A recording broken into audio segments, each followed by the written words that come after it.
L'objectif des séries numériques est de donner un cadre, en tout cas un sens, à des sommes infinies qui sont constituées de nombres réels ou de nombres complexes. C'est-à-dire, étant donné une suite à n, est-ce que je peux donner un sens, est-ce que je peux définir la somme de tous les termes de cette suite, allant de A0 jusqu'à l'infini, ou encore donner un sens à cette écriture symbolique qui représente exactement la même chose que ce que j'ai écrit au-dessus, avec des pointillés. C'est-à-dire comment donner un sens à ça. Alors l'objectif, c'est de se remettre dans le cadre des suites numériques pour donner un sens à des objets asymptotiques de ce type-là. En général, ces objets asymptotiques, ils sont vus comme des limites. Vous n'êtes pas surpris, hein, parce que quasiment tous les objets mathématiques qu'on a vus depuis le début de l'année sont définis par des limites. Hein. Je rappelle qu'un nombre, c'est une limite, qu'une fonction continue, c'est une limite, que pour parler du nombre dérivé, c'est une limite, pour parler d'une intégrale, c'est une limite. Donc, on va essayer d'appliquer exactement le même point de vue. Je voudrais définir cet objet-là comme une limite. Le plus sérieux, ça serait de donner en définition que cet objet-là, ça serait la limite de la somme où on prend de plus en plus de termes. Donc ça serait la limite de la somme pour k variant entre 0 et n dak lorsqu'on fait tendre a priori n vers plus l'infini. Donc on va apprendre ce point de vue-là. Et pour pouvoir mener cette étude va s'accompagner d'un certain nombre de vocabulaires, c'est-à-dire qu'on va donner un nom à cette suite sous la forme d'une somme, c'est-à-dire l'objectif est de savoir si les sommes infinies convergent. Donc il va y avoir tout un vocabulaire qui est associé à ça. C'est un vocabulaire où il y a pas mal de choses à voir, pas mal de choses à comprendre, pas mal de notations à retenir. Donc les premiers éléments de ce cours, ce qu'on va faire ce matin, c'est vraiment juste se familiariser déjà avec le contexte. Le contexte, c'est ça, c'est de donner un sens à cet objet-là. On sait déjà à peu près comment on va procéder. On va procéder par un procédé asymptotique. Donc ça veut dire qu'on va se ramener à l'étude de suites, mais des suites définies à l'aide de sommes. D'accord? Donc dans la première définition, il s'agit de poser les éléments qui vont être nécessaires à l'étude de ce problème. Les éléments nécessaires à l'étude de ce problème, c'est déjà la donnée d'une suite réelle ou complexe, la suite des AK, c'est ces fameux termes qu'on veut chercher à additionner une infinité de fois. Et pour chercher à les additionner une infinité de fois, je vous ai déjà décrit le protocole qu'on allait utiliser. On allait montrer que la suite, enfin la somme qu'on obtient avec n plus un terme, on va regarder le caractère asymptotique de cette somme, savoir s'il est convergent. Donc ça paraît tout naturel d'associer à la suite AN la suite de ces fameuses sommes, la suite grand AN qui est ici. Alors maintenant, il va falloir donner un nom à l'étude globale de cet objet. Donc déjà, cet objet global, hein, qui a la donnée de deux suites, hein, la suite AN et la suite grand AN, cet objet général, on va l'appeler une série. Donc la donnée d'une série, c'est la donnée de deux suites, petit AN et grand AN. L'une va être ce qu'on va appeler le terme général de cette série, et l'autre va être la suite de ces sommes partielles, suite dont on va mesurer l'évolution asymptotique. Donc la donnée de ces deux suites-là, c'est la donnée d'une série. Donc on appelle série numérique la donnée d'une suite AN et d'une suite grand AN qui est donnée par cette expression-là. Donc la série, c'est-à-dire qui va justement condenser tout ce qu'on vient de dire ici. La série se note somme pour n supérieur ou égal à 0 DAN. Donc quand on dit je vais étudier cette série, ça veut dire que je vais étudier le problème suivant. Hein. Étudier une série, c'est étudier le problème suivant. Hein. Et le problème suivant, encore une fois, je vous ai dit, c'est la conjonction de la donnée de deux suites. Donc la série, elle se note comme ceci. On peut aussi la noter somme des AN sans rien indicer en bas, si le contexte est clair, c'est-à-dire si la suite, elle vous est donnée. Mais dans ce cas-là, on peut la noter sous cette forme-là. Alors évidemment, comme la donnée d'une série, c'est la donnée de deux suites, vous imaginez bien que ces suites-là, elles vont porter des noms. Alors petit an, ben, il s'appelle, le terme qui est ici, ça s'appelle le terme général de la série. Terme général de la série. Donc le terme général de la série, AN, ça c'est son terme général. Le terme AN, eh bien lui, il s'appelle la somme partielle de rang n. Alors on comprend bien pourquoi on appelle ça une somme partielle, hein, puisque l'objectif c'est d'obtenir la somme d'une infinité de termes. Donc c'est la somme qui est juste tronquée au rang n. Donc la somme partielle partielle de rang n ou d'ordre n, hein. Les deux sont assez couramment utilisés. Et la suite qui est formée par les AN, eh bien, elle s'appelle classiquement la suite des sommes partielles. La suite des sommes partielles de la série. La suite des sommes partielles de la série de terme général AN. Donc il faut bien faire la différence entre les différents objets. Il y a le terme général, la somme partielle d'ordre n, et une fois que j'ai la somme partielle d'ordre n, je peux considérer globalement la suite des sommes partielles. N'oublions pas l'objectif, hein, puisque la définition est quand même liée à l'objectif. L'objectif est de mesurer l'évolution asymptotique de cette somme. Moi, ce qui m'intéresse dans l'étude d'une série, c'est est-ce que j'ai le droit de considérer cet objet-là, qu'on notera sous réserve de convergence sous cette forme, et donc on voit bien que la donnée d'une série, c'est la donnée de deux objets différents. Parler de série, c'est juste la conjonction de tout ce qu'on a défini ici pour étudier la nature asymptotique de la somme. Donc ça, c'est important que vous compreniez que étudier une série, c'est quelque part étudier une suite par une somme. Donc on aura évidemment des liens très poreux entre l'étude des suites et l'étude des séries, mais l'approche est complètement différente puisque ce qu'on étudie, c'est une suite qui est définie par une somme dont le terme général est donné. La définition 2 vient préciser le contexte de l'étude, c'est-à-dire bien préciser ce qui va nous intéresser dans l'étude. Donc l'objectif, je le répète, et je vais le répéter 50 fois, c'est la nature asymptotique de ce terme-là. Donc il va falloir définir ce qu'on appelle une série convergente. Donc je vais me donner une série numérique, donc soit sigma DAN, une série numérique. Donc je vais supposer que son terme est donné avec des entiers, avec des indices supérieurs ou égaux à 0, donc une série numérique. Donc quand j'écris ça, je suis en train de me donner une suite à n qui représente le terme général de la série, et la suite grand AN qui est la suite de ces sommes partielles, c'est-à-dire les sommes tronquées au rang n. Donc nous, ce qui nous intéresse, c'est de savoir si on peut donner naissance à cet objet-là. Donc on va appeler l'existence de cet objet-là, ça va s'appeler la convergence de la série.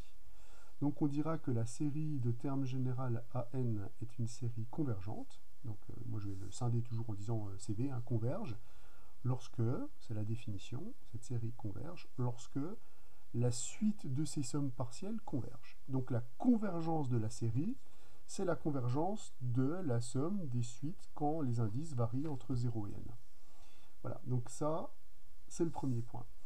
Lorsque cette série converge, alors dans ce cas-là, la suite des sommes partielles, le cas échéant, elle aura une limite finie, lorsque n tend vers l'infini. Cette limite, on va l'appeler la somme de la série. Donc ce L, ça s'appelle la somme de la série. La somme de la série. Et cette somme, on va pouvoir convenir d'une notation qui ne dépend que de la suite à n, que du terme général de la série, puisque c'est grâce à lui que je peux constituer tous les objets qui permettent de définir une série. Eh bien cette somme-là, ça sera justement la somme pour n variant de 0 à plus l'infini des n. Donc faites bien attention, parce que ce nombre que j'écris ici, vous ne pouvez l'écrire que si vous savez que la suite à n converge. C'est comme pour une suite. Sa limite, elle n'existe que si la suite converge. Eh bien, la somme de la série, elle n'existe que si vous avez prouvé que la série de termes général à n converge, c'est-à-dire pour l'instant que la suite de ces sommes partielles possède une limite finie. Dans tous les autres cas, sinon, c'est-à-dire si la suite des sommes partielles n'est pas convergente, on dira que la série de termes général à n, n supérieur ou égal à 0, elle diverge. Ce qui veut donc dire que pour une série, il y a deux états possibles. Hein. Une série, soit elle converge, soit elle diverge. Puisque la convergence de la série, c'est la convergence de la suite des sommes partielles, et bien si la suite des sommes partielles ne converge pas, alors la série de termes général à n, elle converge. Donc là, maintenant, le décor est planté, on sait exactement ce qu'on étudie, on sait aussi exactement à quoi correspond cet objet-là. Cet objet-là n'existe pas toujours, il n'existe que si la suite des sommes partielles converge, et il est donc la limite de la suite des sommes partielles. Donc toujours sous réserve de convergence, on vient bien de réaliser ce qui était naturel par rapport au problème qui était posé. Ce fameux objet-là n'existe pas toujours, il n'existe que si la suite des sommes partielles est convergente, et cet objet-là, par définition, ça sera donc la limite sous réserve d'existence, quand n tend vers l'infini, de la somme pour k variant entre 0 et n dAk. Donc on dispose de cette définition-là, mais attention, cette définition n'a cours que si la série converge. Voilà, maintenant le décor est planté. Je vais juste la commenter, je ne vais pas en dire plus. Maintenant, ce qui nous intéresse toujours par rapport au problème posé, vous avez bien compris, c'est de déterminer la nature de la série, c'est-à-dire à savoir si elle est convergente ou si elle est divergente. Donc la nature d'une série, c'est sa convergence ou sa divergence. C'est exactement répondre au problème posé. Un deuxième problème sera le calcul de la somme, et on va voir que malheureusement, on va être obligé de déconnecter les deux. C'est-à-dire qu'on pourra très bien savoir qu'une suite, que la série de termes général à n converge, sans être capable de calculer sa somme. Mais dans les premiers exemples qu'on va traiter, on aura évidemment les deux, puisqu'en revenant à la définition, la suite à n, on va montrer qu'elle converge, et la plupart du temps, on sera capable de calculer sa somme. Et vous vous doutez bien que ce ne sera pas toujours le cas, ne serait-ce que parce que vous vous rappelez dans l'étude des suites, on a des théorèmes existentiels qui permettent de dire qu'une suite converge sans savoir calculer sa limite. Je pense par exemple, vous vous rappelez, au théorème de la limite monotone. Donc il est parfaitement envisageable d'être capable de dire que la suite a d'être capable de calculer sa limite. Donc ce qui va nous intéresser dans un premier temps, c'est bien la nature de la série. Le calcul de la somme de la série, ça sera un peu la cerise sur le gâteau. Mais attention, on va démontrer que des séries convergent alors qu'on sera infichu d'être capable de calculer leur somme. Donc ça, c'est ce qu'on va justement préciser dans toute la suite de l'étude. Avant de passer à l'étude de quelques exemples et à la réalisation de quelques exercices, on va déjà étendre un petit peu la définition, et on va étendre le problème posé.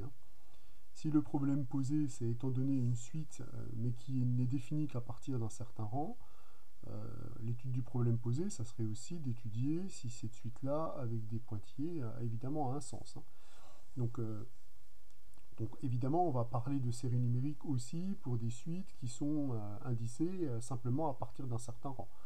Donc on a le même vocabulaire qui s'applique. Si vous avez une suite numérique, c'est-à-dire réelle ou complexe, qui est définie à partir du rang n0, on va bien pouvoir parler de la série de termes général à n, à ceci près que cette série sera définie qu'à partir du rang n0.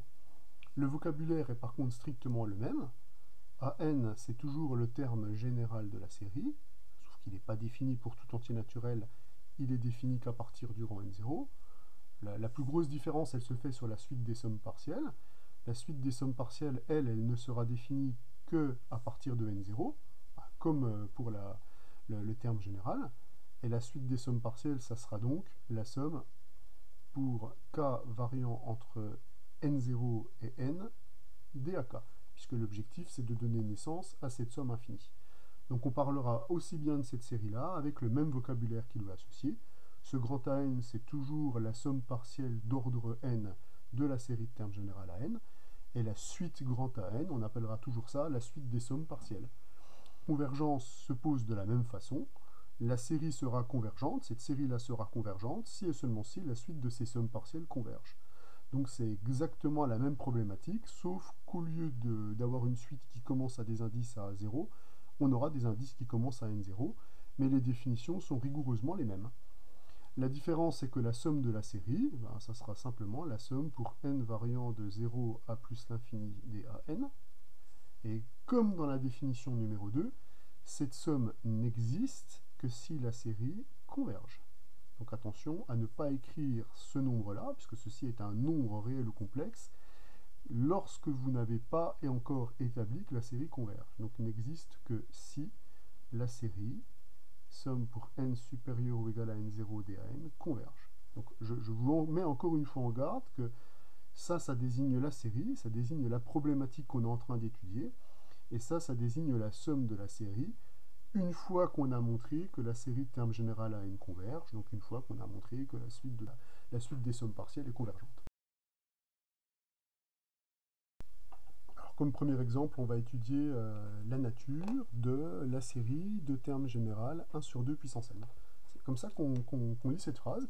la nature de la série, ça désigne le symbole de série, la nature de la série de terme général 1 sur 2 puissance n. Alors, on va dégager le vocabulaire. Ici, si je reprends les conventions que j'ai prises dans mes définitions, le terme général, c'est 1 sur 2 puissance n, qui est défini pour tout entier naturel n, comme l'indique ici le terme de la série, pour tout n appartenant à n. Alors, ici, le contexte, il est fixé par ce qui est écrit ici. La suite des sommes partielles, c'est cette suite-là dont on doit mesurer l'expression, enfin en tout cas le comportement asymptotique. Donc faites attention, hein, c'est la somme pour k variant de 0 à n des 1 sur 2 puissance k. Donc la nature de cette série est liée à la nature de cette suite qui est définie par une somme. Ici, on a affaire à une somme géométrique, donc pour étudier la nature de cette somme, ce qu'on va faire, c'est qu'on va la calculer, cette somme. C'est une somme géométrique dont le premier terme, c'est 1 sur 2 puissance 0, c'est 1. Donc le résultat de cette somme, c'est 1 moins 1 sur 2 à la puissance n plus 1 sur 1 moins 1 sur 2. Donc ça va être 1 moins 1 sur 2, ça fait 1 demi. Quand on divise par 1 demi, on multiplie par 2. Donc on va récupérer ici 1 sur 2 à la puissance n plus 1. Or, la suite 1 demi sur 2 à la puissance n plus 1, c'est une suite géométrique de raison 1 demi.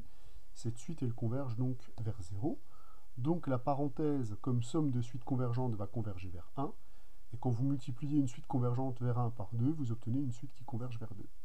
Donc on vient de démontrer que la série de termes général 1 sur 2 puissance n est une série qui est convergente. Donc là, la réponse à la question, c'est que la série qui est ici est une série convergente. Donc la série de termes général 1 sur 2 à la puissance n supérieur ou égal à 0, est une série qui est convergente. C'est ce qu'on vient d'établir en montrant que la suite des sommes partielles existe.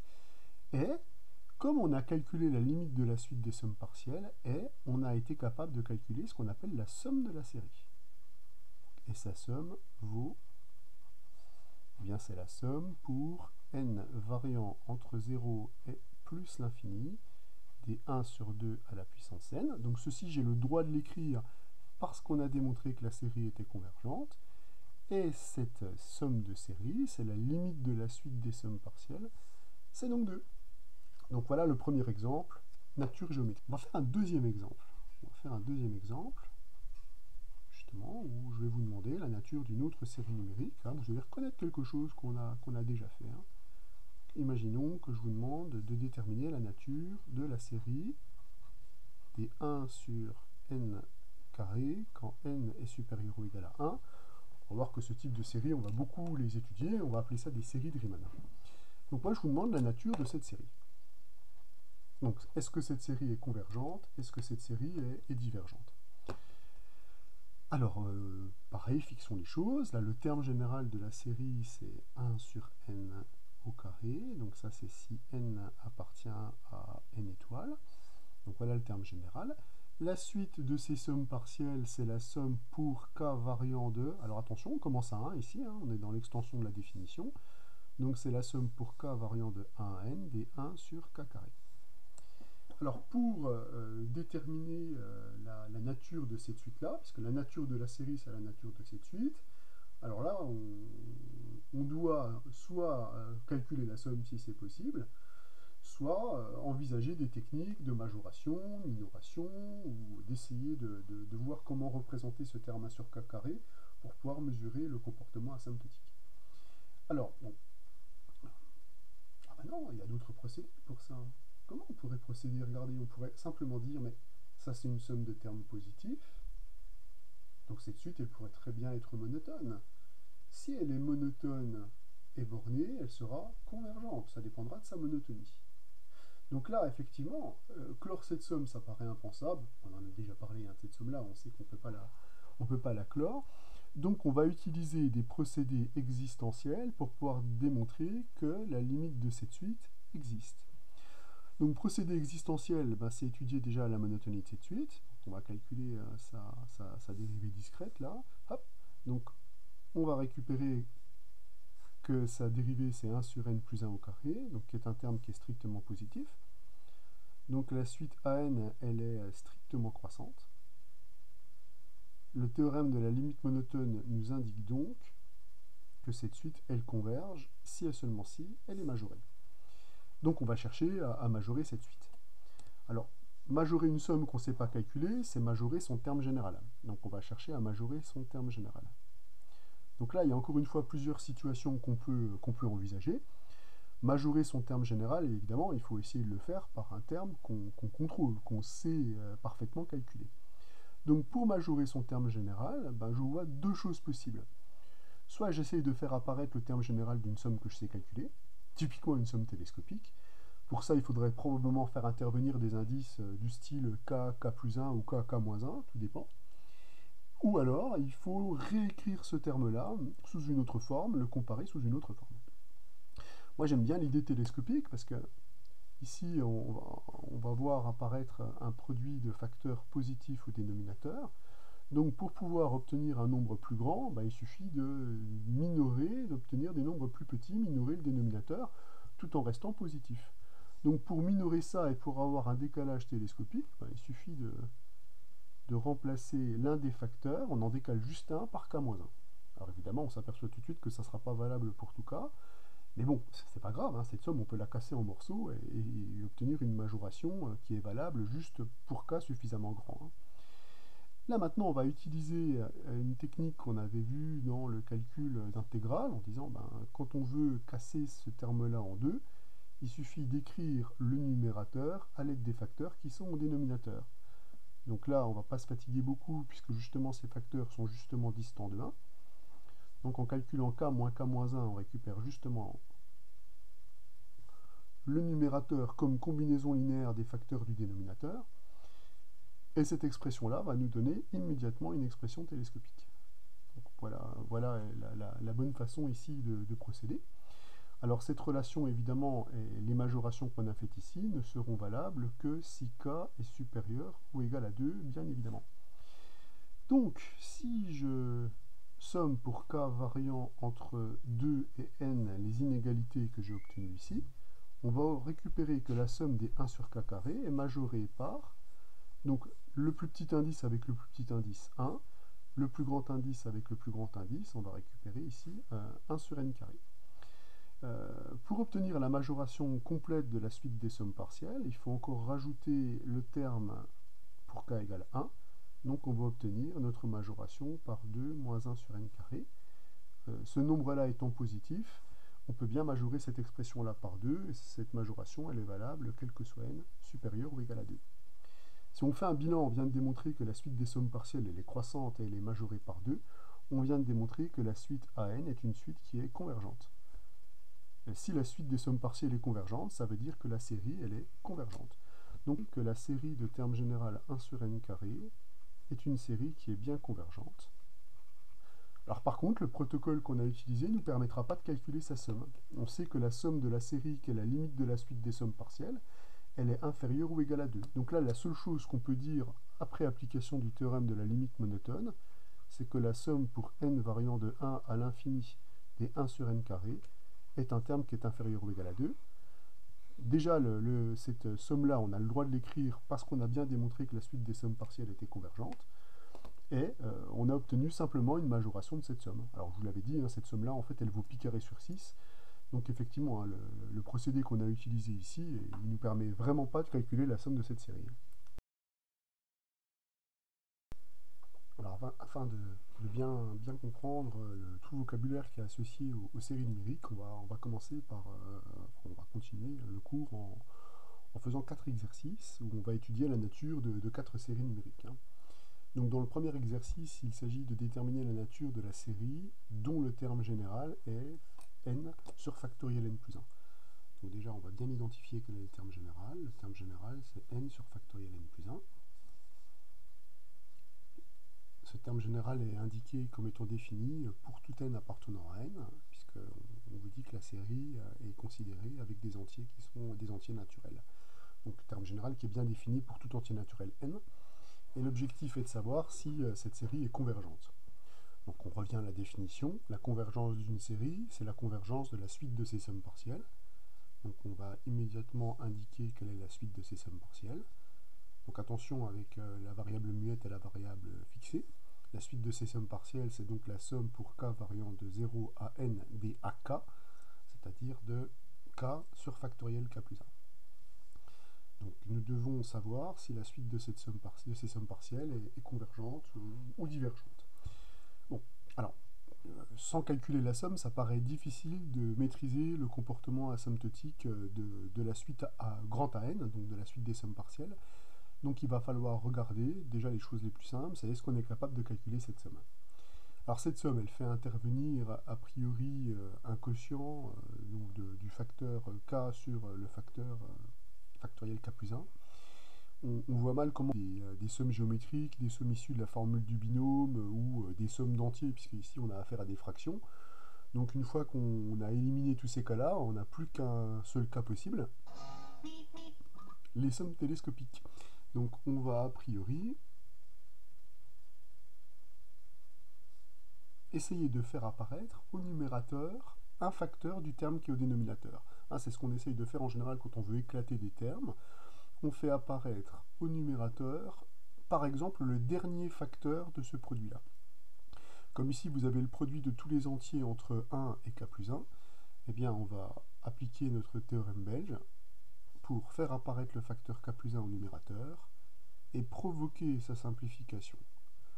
Donc une fois qu'on a fait apparaître ce théorème-là, si je mets les parenthèses ici et que je simplifie la fraction, ce qu'on va donc récupérer ici, c'est la somme pour k variant entre 0 et n de k plus 1 sur factoriel k plus 1, donc de 1 sur factoriel k, moins 1 sur factoriel k plus 1. Voilà ce qu'on obtient après la simplification.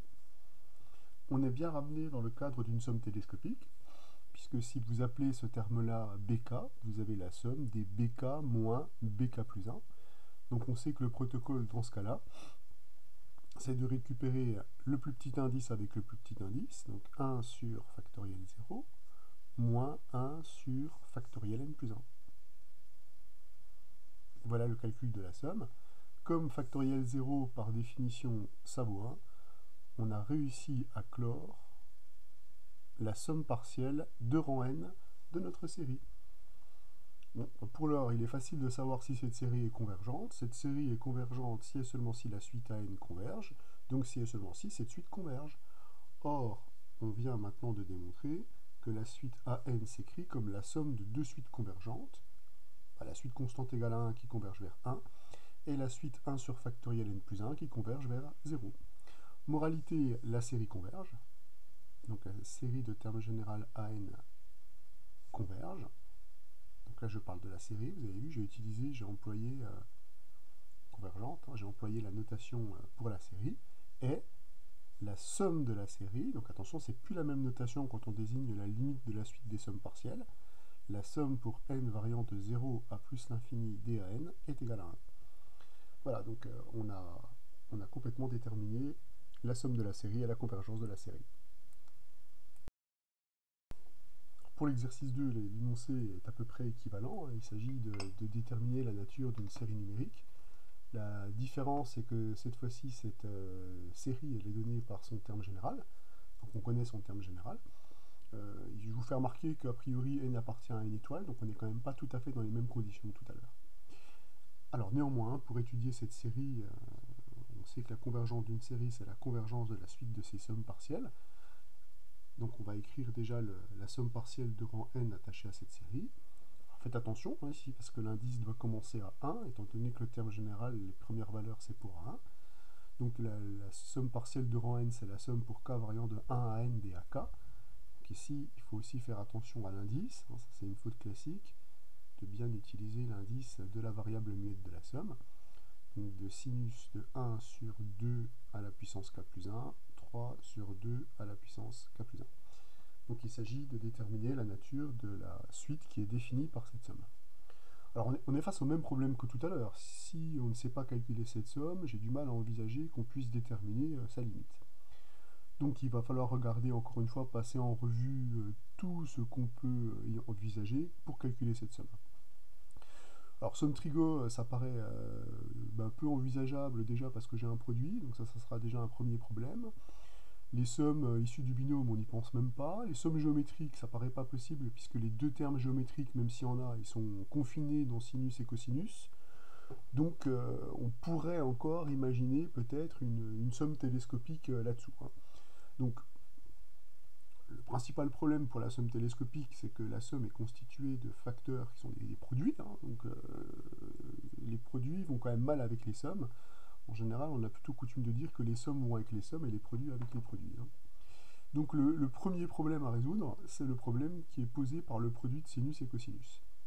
Alors pour résoudre ce problème-là, on va se diriger vers la trigonométrie classique. On va regarder si on est capable de calculer simplement, de linéariser simplement sinus A fois cosinus B. Or, ces formules, elles se linéarisent bien, hein, puisqu'on a deux expressions. On a une expression pour sinus A plus B et sinus A moins B, qui vont nous permettre de réécrire sinus A cosinus B sous forme d'une somme. À l'aide donc de ces deux formules trigonométriques, en les additionnant, on va donc récupérer que sinus A plus B, eh bien, c'est 1 demi de sinus A plus B plus sinus A moins B. Voilà, on vient de vaincre le premier problème qui se pose. Le premier problème avant d'envisager la somme, c'est sur le terme général. Le terme général est un produit, donc on linéarise l'expression trigonométrique, ça on a l'habitude. Donc ensuite on va poursuivre, hein, pour voir quel genre de tactique on va pouvoir appliquer par la suite. Alors le 1,5 déjà qu'on va récupérer, bon, je le mettrai en facteur tout à l'heure, donc ça va faire 1,5 de sinus A plus B.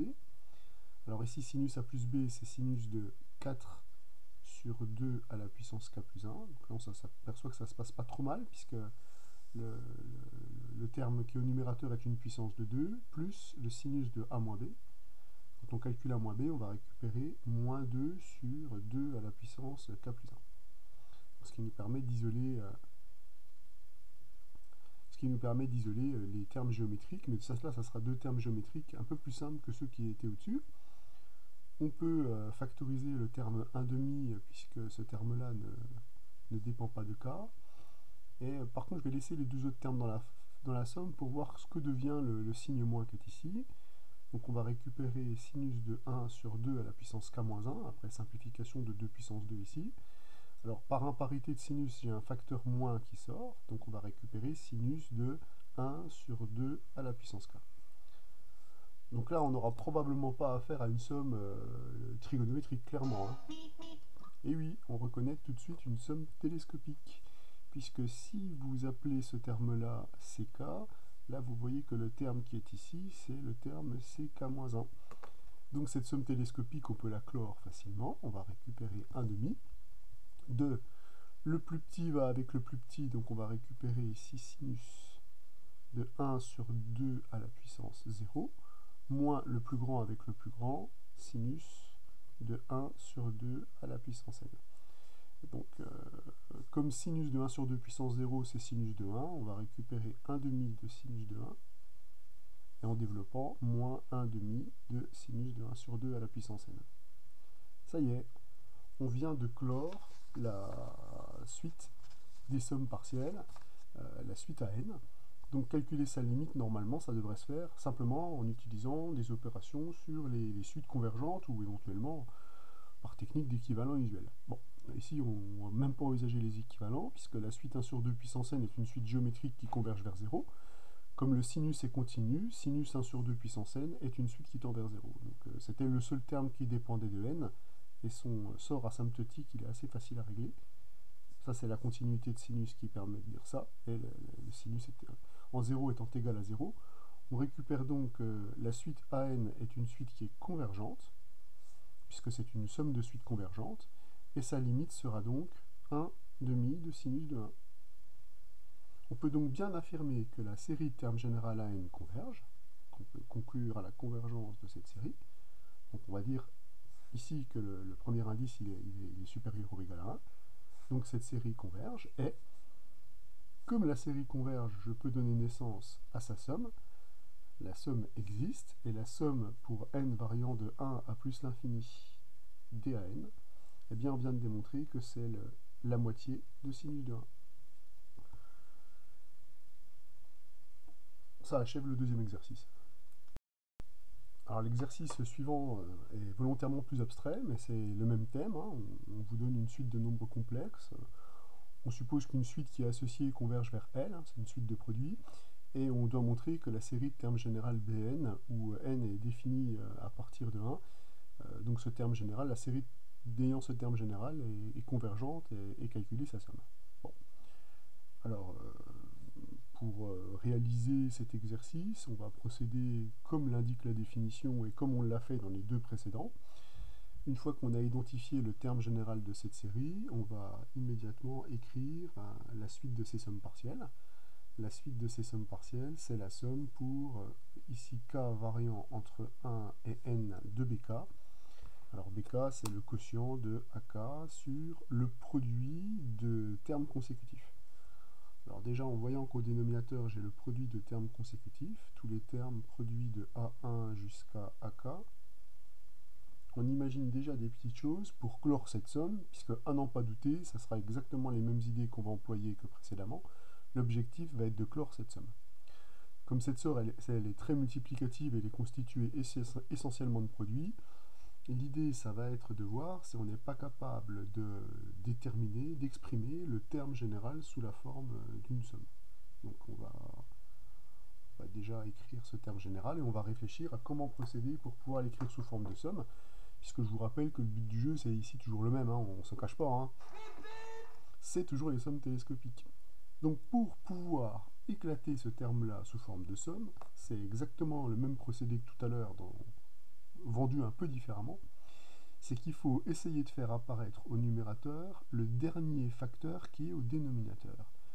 Pour faire apparaître le facteur AK plus 1, on va donc utiliser une nouvelle fois le théorème belge pour décaler légèrement le terme qui est ici en lui ajoutant 1 et en retirant 1.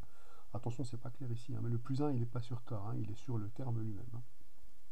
Donc, une fois qu'on a fait ce décalage, faire apparaître ce facteur, la fraction ici va se simplifier et va nous donner donc 1 sur le produit de tous les termes sauf le dernier, A1 plus 1, etc. jusqu'à, attention, AK moins 1 plus 1, moins, eh bien, le terme qui est reconstitué entièrement, c'est-à-dire le produit de tous les termes de 1 plus A1 à 1 plus AK.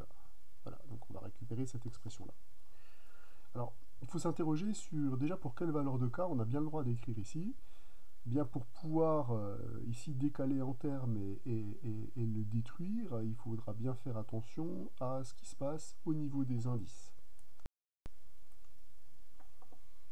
Oui, on doit se poser la question, hein, puisque s'il n'y a qu'un seul facteur au numérateur, c'est-à-dire si je suis dans la situation de A1 sur ici A1 plus 1, on voit que si je fais le coût du plus ou moins 1, le résultat que je vais obtenir, il va être très légèrement différent de ce que j'ai obtenu au-dessus, hein, puisqu'ici je vais récupérer ici 1 moins 1 sur A1 plus 1.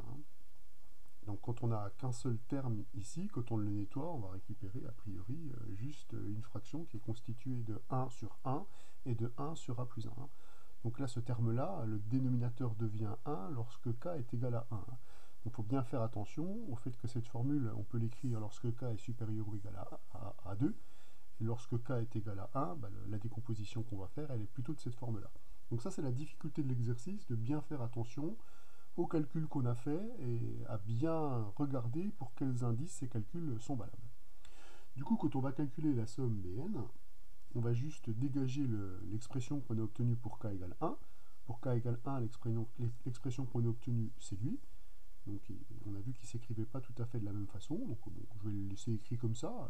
Bon, je le transformerai s'il faut, plus la somme quand k variant entre 2 et n, donc de ces termes-là que je vais écrire sous leur forme télescopique, c'est-à-dire de la forme 1 sur, d'une part, le produit tous les termes de 1 plus A1 à 1 plus AK moins 1, voilà, moins le même genre de termes, où on fait le produit de 1 plus A1 jusqu'à 1 plus AK. Donc si ce terme-là, je le nomme CK, la fraction complète, hein, bien sûr, là vous allez récupérer le terme ck-1. On fait bien apparaître un facteur, une somme télescopique. Hop, voilà. Et une fois que cette somme est calculée, donc le premier terme, pour l'instant, je vous ai dit, je ne peux pas le traiter exactement de la même façon, donc je suis conservateur. Et le deuxième terme, il va me rester le plus petit indice avec le plus petit indice, donc il va me rester juste C1. C1, mais il va y avoir qu'un seul terme au dénominateur, donc ça va juste se limiter à 1 plus A1, moins le plus grand indice avec le plus grand indice. Donc ici, on va récupérer le produit de tous les termes de 1 plus A1 à 1 plus AN. Voilà ce qu'on récupère. Cette fraction-là, elle se simplifie, elle va nous donner juste 1 moins 1 sur le produit de tous les termes de 1 plus A1 jusqu'à 1 plus AN. Voilà ce qu'on récupère. Alors, si on regarde maintenant les informations de l'énoncé, on est capable de déterminer facilement la nature asymptotique de cette suite. L'expression qui est là, elle est valable uniquement pour n supérieur ou égal à 2, puisque cette somme n'a de sens que quand n est supérieur ou égal à 2. Bon, ce qui n'est pas bien grave, hein, puisque a priori, le caractère asymptotique, il nous intéresse quand n tend vers l'infini. On a en hypothèse que le produit de ces termes-là tend vers une limite complexe, alors on va la supposer non nulle, bien que l'énoncé ne le prévoyait pas, mais évidemment là ça va être important. Et donc on va récupérer que la limite de cette suite, c'est 1 sur 1 moins L lorsque n tend vers plus l'infini. Donc la suite des sommes partielles est donc bien convergente, donc la série de termes générales Bn est convergente, et on vient de démontrer que, avec la propriété qu'on a indiquée ici, la somme pour k variant de 1 à plus l'infini dak sur le produit a1 plus 1, etc. jusqu'à ak plus 1 est égale à 1 moins 1 sur L, où L est la limite de la suite des produits. On a calculé la somme. Alors pour ce 4, on fixe un entier naturel non nul, hein, qui est fixé pendant toute la durée de l'exercice, et on vous demande de déterminer la nature de la série dont le terme général, c'est cette inverse de produit. Inverse de produit, on pourrait encore penser à un truc télescopique. Vous voyez, on pourrait se dire, tiens, on pourrait faire apparaître les facteurs du dénominateur au numérateur pour éclater la somme. Ça sera vraisemblablement la bonne idée. Bon. Et déjà, on va poser le problème, on va bien identifier quel est le terme général et ce qu'on doit faire. Donc ici, attention, il y a deux paramètres. Il y a un paramètre qui est fixé dans tout l'exercice. Donc le terme général, je vais l'écrire par rapport à l'entier n. Le terme général, c'est 1 sur n fois n plus 1. N plus m, voilà. Donc ça, c'est le terme général qui est défini dès que n est supérieur ou égal à 1. Donc la suite du terme général est une suite qui est définie à partir de l'entier 1 et qu'elle est définie par ce terme-là. Donc ça, c'est le terme général de notre série numérique. Savoir si cette série converge, c'est pour l'instant, avec la définition, être capable de déterminer la limite de la suite des sommes partielles. Donc, on va s'intéresser à la suite des sommes partielles. La suite des sommes partielles, c'est la somme pour k variant de, attention, le point de départ est à 1 ici, hein, somme pour k variant de 1 à n, de 1 sur, attention aussi aux indices, on va se mêler à k, donc ici la variable qui bouge, c'est la variable n, et ce terme-là devient 1 sur k multiplié par k plus n. Comme d'habitude, sans calculer cette somme, ça paraît difficile d'envisager simplement, en tout cas, le calcul de sa limite. Donc on va essayer de calculer cette somme. Les produits ne vont pas avec les sommes, donc ce que je vais chercher à faire, c'est éclater le terme qui est ici pour pouvoir me ramener, si possible, à des sommes connues, à des sommes que l'on sait maîtriser. Alors là, on va utiliser le même genre de stratégie que ce qu'on avait utilisé dans le calcul intégral quand on avait intégré des fonctions inverses de fonctions du second degré. Ce qu'on avait fait, c'est qu'on avait fait apparaître au numérateur, on avait écrit le numérateur comme une combinaison des deux facteurs qui interviennent au dénominateur. Donc là, en l'occurrence, il s'agit d'écrire 1 comme une combinaison linéaire de k plus m et de k. Donc la première des urgences, ça va être de faire disparaître la variable de la somme. le k. Pour faire disparaître ce k, ben, rien n'est plus simple, hein. On va écrire que k plus m moins k est égal à... Et pour écrire 1 justement comme une combinaison de ces deux termes-là, il suffit de multiplier le résultat par 1 sur m et c'est gagné. Donc on va voir que la technique qu'on vient d'employer ici, c'est une technique qu'on a simplement empruntée au calcul d'intégrale. Donc ben, je vais reporter maintenant ce terme-là dans la suite AN, puisque les sommes vont avec les sommes, on a intérêt à linéariser cette expression. Donc on va récupérer la somme pour k variant de 1 à m de donc 1 sur m, multiplié par, alors au numérateur, je vais récupérer k plus m, je vais bien mettre les parenthèses parce qu'il s'agira de faire une simplification de fraction, donc k plus m moins k sur k facteur de k plus m. Là maintenant, on va pouvoir éclater cette fraction en deux et faire les simplifications associées, puisqu'on a bien pris soin de faire apparaître les deux facteurs qui étaient au dénominateur. Donc là, on peut continuer le calcul.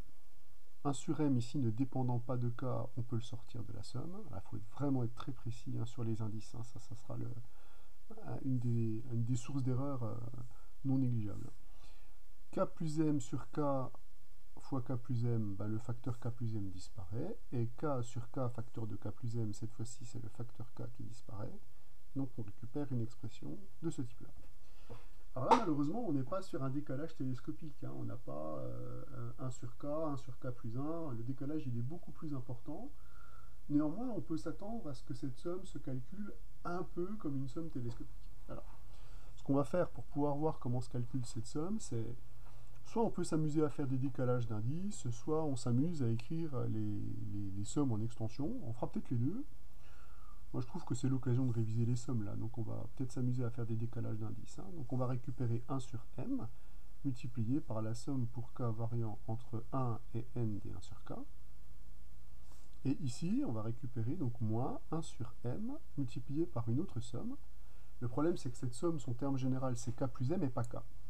Donc pour pouvoir revenir à k, je vais retirer m à k dans chaque terme, et le fait des vases communicants va m'obliger à ajouter m aux bornes. Alors évidemment, hein, je vais bien regarder si ma transformation est correcte. Donc là, je dois ajouter m à chaque borne. Voilà ce que j'obtiens. Je vérifie quand même que ça fonctionne. Pour k est égal à 1, le premier terme c'est 1 sur m plus 1. Pour k est égal à m plus 1, le premier terme ici c'est aussi 1 sur m plus 1. Et le petit dernier, c'est 1 sur n plus m. Ici, c'est toujours 1 sur n plus m. Donc voilà, on a retiré à k m et on a augmenté ici les bornes de m pour pouvoir prendre en compte la compensation qu'on a fait sur le terme général. Du coup, on s'aperçoit, bon, déjà, 1 sur m va se mettre en facteur de la même façon. Et là, je suis en train d'additionner deux sommes qui ont le même terme général, mais on les somme sur des secteurs différents. L'une, on va la sommer entre 1 et n, l'autre on va la sommer entre m plus 1 et n plus m. Ce qui veut donc dire que là, il va y avoir tout un tas de termes qui vont se simplifier. Donc il faut peut-être écrire un petit peu plus explicitement les termes de la somme pour voir ce qu'il se passe réellement. Donc, je vais écrire les termes de la somme, donc celle-là. Donc on va imaginer, comme on étudie le caractère asymptotique, que m est grand. Je peux le voir aussi grand que je veux. Donc là, je vais avoir une somme de termes. Voilà, toute la somme des inverses de 1 sur 1 à 1 sur n, moins la somme de tous les inverses entre 1 sur m plus 1. Je mets des parenthèses ici hein, pour plus, etc. jusqu'à 1 sur n plus m. Alors on s'aperçoit qu'il peut effectivement y avoir un certain nombre de termes en commun dans cette somme. Effectivement, si vous prenez n suffisamment grand, en tout cas n strictement plus grand que m, là, qu'est-ce que vous allez retrouver dans la somme? Vous allez retrouver les termes que je vais intercaler, le 1 sur m plus 1 sur m. Quand on prend m est fixé, hein, lui il ne varie pas, hein, donc je vais récupérer ces termes-là, et là je vais avoir tous les termes où je vais intercaler également ici les termes qui m'intéressent, c'est-à-dire que 1 sur n plus 1 sur n plus 1, j'intercale quelque part les différentes bornes des différentes sommes. Et là on s'aperçoit assez rapidement qu'il va y avoir des termes en commun, hein. Si vous prenez tous les termes qui sont ici, les termes ici et les termes ici, ces termes-là, ils ont l'air d'être visiblement en commun de tous les termes de la suite, donc ils vont s'éliminer. Une fois qu'on a pris en compte cette élimination, on va récupérer donc 1 sur m facteur de la somme de tous les inverses de 1 sur 1 à 1 sur m. Alors, ça c'est une notation qu'on connaissait, vous vous rappelez, c'était la fameuse somme harmonique, je vais l'appeler hm. Et on va récupérer moins un certain nombre de termes qui, eux, dépendent de n. Donc là, il va falloir regarder d'un petit peu plus près ce qui se passe pour ces termes-là. Ils ont l'air quand même moins sympathiques. Bon. Donc là, je ne fais que recopier l'expression en prenant en compte l'élimination des termes qui sont en commun ici. Alors, les choses sont pas si pourries parce que vous récupérez comme premier terme un terme qui ne dépend pas de n, donc lui qui va avoir une évolution asymptotique constante, hein, il ne va pas bouger. Et les autres termes dépendent de n. Alors c'est ça qui va nous embêter. Ce qui va nous embêter, c'est d'ailleurs plutôt les pointillés qui sont ici. Comment évolue cette somme avec des pointillés? On sait que les pointillés se prêtent mal à des calculs de limites. Oui, enfin bon, ça dépend des pointillés en fait. Il y a pointillés et pointillés comme on dit. Tout dépend du nombre de termes qu'il y a dans cette somme. Si le nombre de termes dépend de n, le nombre de termes va augmenter avec n et on ne peut pas utiliser les opérations algébriques. Mais le nombre de termes ne dépend pas du tout de n, puisque vous pouvez les compter simplement en regardant les termes au dénominateur. Là, dans cette somme-là, vous avez m termes, avec m un entier qui est fixé. Donc lorsque n tend vers l'infini, le nombre de termes que vous additionnez ne va pas varier. Donc ici, vous avez simplement la somme de m suite qui converge vers 0. Donc ici, les opérations algébriques s'appliquent. Ici, vous avez un nombre fini, fixé, indépendant de n, de suite qui tend vers 0. Donc on peut bien réaliser le caractère asymptotique. Quand n tend vers l'infini, vous allez tendre vers la somme harmonique hm sur m. Moralité, on vient de démontrer que la suite des sommes partielles est convergente, donc que la série est convergente. Donc on vient de démontrer que la série de termes général AN est une série qui est convergente. J'ai indiqué que n est supérieur ou égal à 1, puisqu'ici, il faut bien indiquer le contexte. Et la somme de cette série, attention, la somme de cette série, c'est un nombre réel. La somme pour n variant de 1 à plus l'infini des 1 sur n facteur de n plus m, eh bien c'est la somme harmonique hm sur m. On a calculé la somme de la série.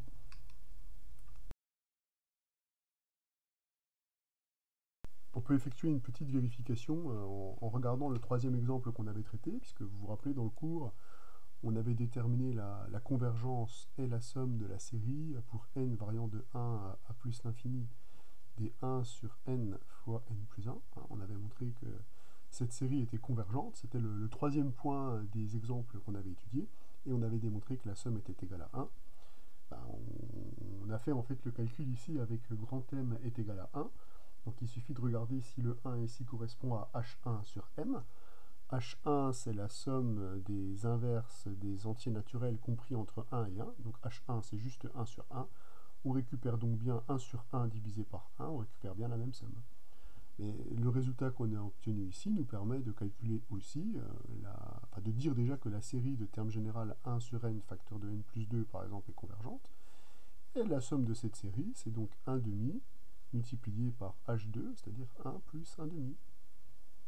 Donc comme ceci fait 3 demi, on va récupérer que cette somme-là, elle existe, elle fait 3 quarts. Donc en fait, on a déterminé la somme de toutes les séries numériques de cette forme-là, où vous remplacez 1, 2 par n'importe quel entier naturel, du moment qu'il est supérieur ou égal à 1. C'est quand même pas mal ce qu'on a fait là. Alors étudions maintenant la proposition numéro 4, où il est question justement de voir ce qu'il se passe lorsqu'on modifie un nombre fini de termes dans l'espèce de somme infinie qu'on veut créer. Et on va établir en fait que du point de vue de la convergence, on ne va rien changer. Si vous modifiez un nombre fini de termes, si l'objet était convergent avant, il sera convergent après. Par contre, vous vous doutez bien que la somme, elle va bouger, évidemment. Si vous modifiez des termes, la somme bouge. Mais pas la convergence, c'est-à-dire l'existence de l'objet ne sera pas remise en cause. Donc dans la proposition numéro 4, il est question donc de se donner une série numérique, donc la série de termes général à n, et de démontrer que si on modifie un nombre fini de termes de la suite, alors dans ce cas-là, la convergence de l'une va entraîner la convergence de l'autre. Donc vous imaginez que j'écris par exemple ma suite A1, A2, etc.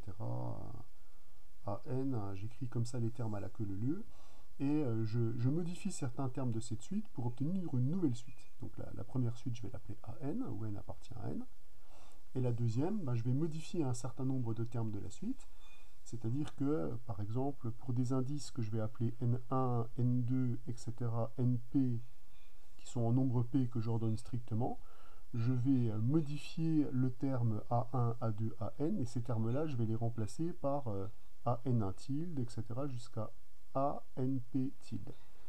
Donc c'est-à-dire que la suite AN et la suite que je vais qualifier de AN tilde, elles ont exactement les mêmes éléments, sauf pour les éléments avec les indices de N1 jusqu'à NP. Ces éléments-là, ils sont différents des termes de la suite AN.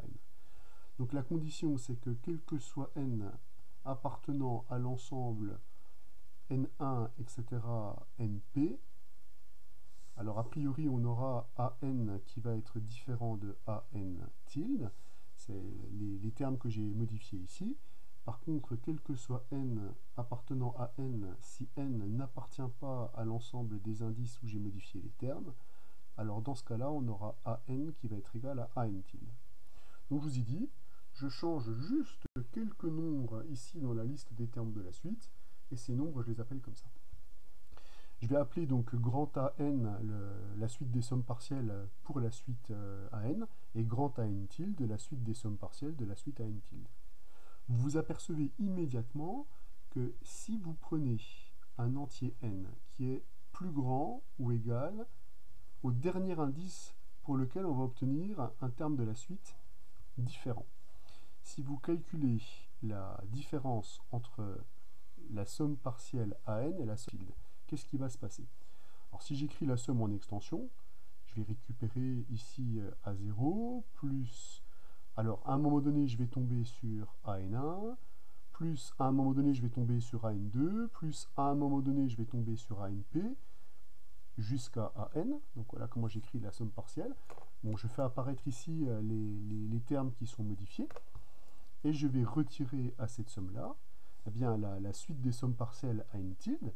Je vous rappelle que c'est exactement les mêmes termes, sauf pour les termes qui sont ici, qui eux sont modifiés. Donc là, je vais récupérer un terme différent de celui de la suite AN. Je vais continuer comme ça mon petit bonhomme de chemin, et je vais récupérer ici du ANP tilde, plus etc. Je vais dire plus AN, puisque AN est égal à AN tilde dès qu'on n'est pas sur les indices qu'on a modifiés. Et on est sûr que quand on prendra AN plus grand, il n'y aura plus d'indices modifiés, donc le calcul sera probablement similaire. Puisqu'effectivement, vous notez quand vous effectuez la différence qui sont identiques et ils vont se simplifier dans la somme, il ne va donc rester que les différences des termes qui ont été modifiés. Donc il va nous rester AN1 moins AN1 tilde plus etc. jusqu'à ANP moins ANP tilde. Il va nous rester que ces termes-là. Donc, dès que n est supérieur ou égal à NP, la différence entre ces deux termes-là va être égale à ce nombre et restera inchangée pour des valeurs de n plus grandes. Donc si ce nombre-là, vous l'appelez, imaginons, grand K, qu'est-ce qu'on vient de dire? On vient de dire que quel que soit n supérieur ou égal à np, la suite des sommes partielles grand AN est égale à grand K plus la suite des sommes partielles AN tilde. Moralité. Si cette suite est convergente, cette suite sera convergente tout simplement parce qu'elle est égale à une suite convergente moins K. Si cette suite est convergente, cette suite sera convergente puisqu'elle est égale à une suite convergente plus une constante. Donc ces deux suites-là, elles ne peuvent converger sans que l'autre converge. La contraposée donne directement le résultat avec les suites divergentes. On récupère donc que la suite AN, elle converge si et seulement si la suite AN tilde converge. Ce qui veut donc dire que les suites de sommes partielles sont de même nature. Ce qui veut donc dire que la série de termes générales AN, elle converge, si et seulement si la série de termes générales AN tilde converge. Par conséquent, les deux séries sont de même nature. Donc ça, c'est vraiment important de noter qu'en perturbant un nombre fini de termes de notre suite, eh bien, on obtient des séries numériques qui vont avoir la même nature. Par contre, vous notez bien que lorsque les séries convergent, donc c'est-à-dire ce qui me donne le droit de passer à la limite ici, La somme de la première série va nous donner la somme pour n variant de 0 à plus l'infini des AN. Ça, c'est ce que j'obtiens en passant à la limite dans ce membre. J'ai supposé que ça convergeait. Et ça, c'est égal à grand K, plus la somme pour n variant entre 0 et plus l'infini des AN tilde. Donc même si ces séries sont de même nature, vous remarquez que la somme n'est pas la même. La somme, elle va dépendre évidemment du nombre grand K qu'on a mis en évidence ici. Donc la somme, elle va effectivement faire intervenir la somme des différences des différents termes que j'ai modifiés.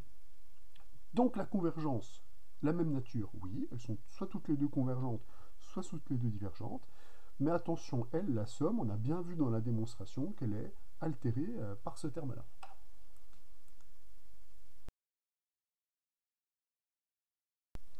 Pour terminer cette matinée, il ne nous reste plus qu'à regarder la définition 5 et la propriété 6, que je vais faire évidemment de concert, parce qu'on va voir que la définition de l'objet reste va tout de suite donner le résultat de la propriété 6.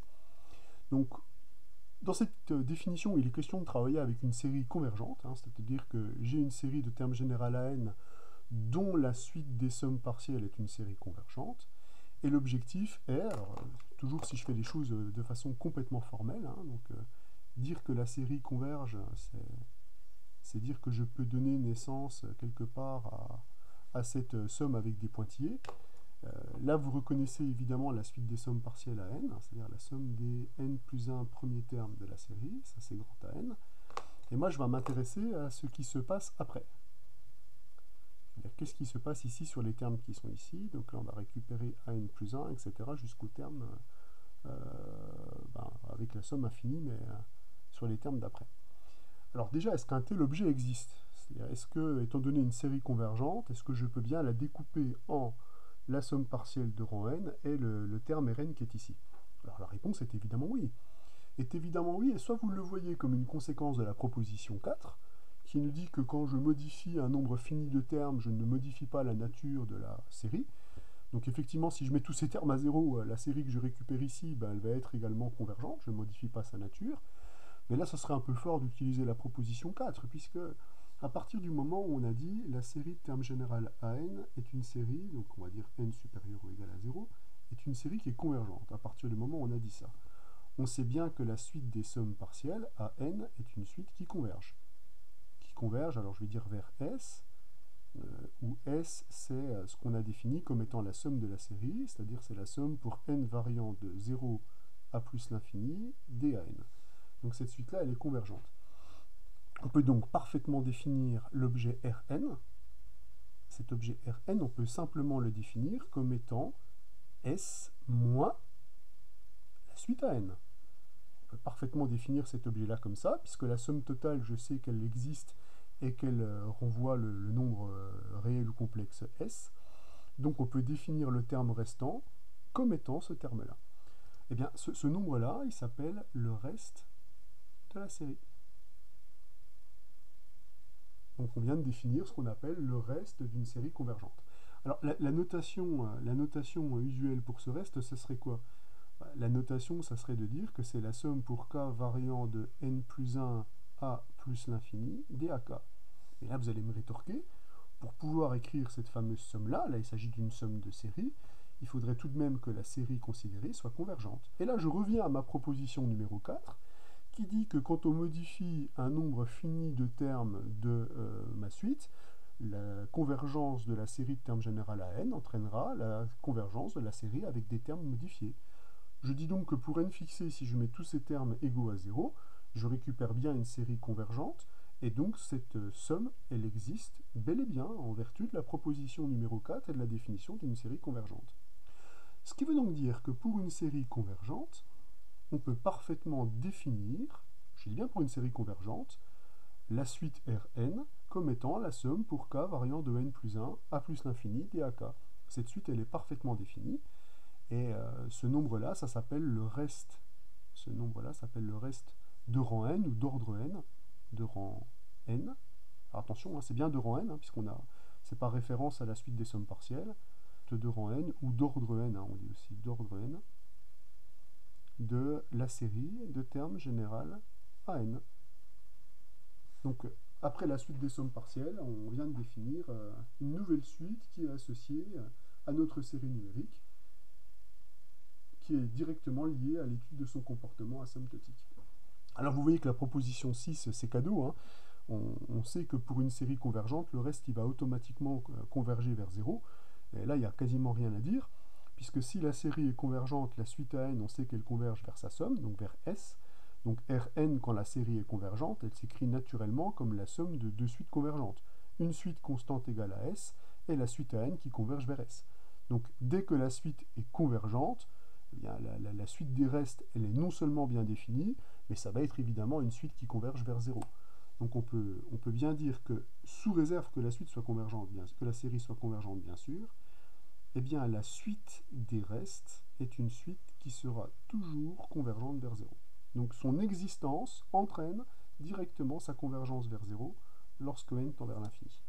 Donc on voit que la proposition 6 qui est donnée, elle est directement liée à sa définition, hein, à la manière dont on l'a définie. Voilà. Alors ça achève le cours de ce matin, vous avez vu qu'il était quand même relativement light.